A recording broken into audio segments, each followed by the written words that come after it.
La migraine est une maladie neurologique qui était identifiée comme la première cause d'incapacité fonctionnelle chez les personnes de moins de 50 ans.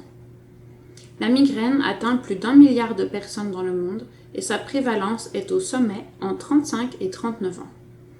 Il convient de souligner que la migraine est plus fréquente chez les femmes avec un rapport femme-homme de 3 à 1.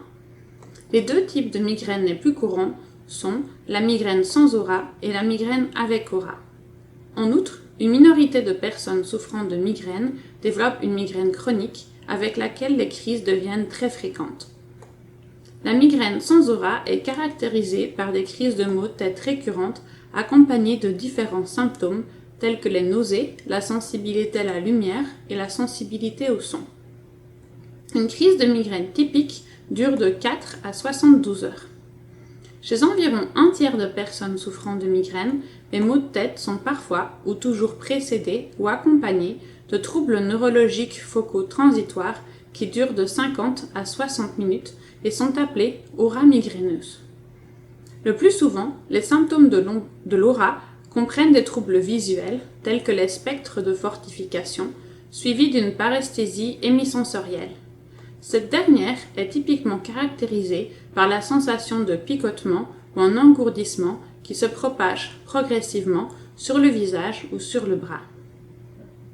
Les symptômes d'aura moins courants comprennent l'aphasie, les symptômes du tronc cérébral tels que la dysarthrie ou le vertige, la faiblesse motrice avec la migraine hémiplégique et les symptômes rétiniens, par exemple des troubles visuels monoculaires répétés. Bien que la physiopathologie de la migraine ne soit pas complètement comprise, on considère qu'elle implique le nerf trijumeau et ses projections axonales vers le système vasculaire intracrânien appelé système trigéminovasculaire. Les signaux nociceptifs du système trigéminovasculaire sont transmis aux zones du cerveau qui donnent la perception de la douleur migraineuse. D'un point de vue physiopathologique, on pense que l'aura migraineuse provient de la dépression corticale envahissante ou DCE, une vague de dépolarisation autopropagée à travers le cortex cérébral qui perturbe les gradents ioniques et est suivie d'une hypoperfusion cérébrale.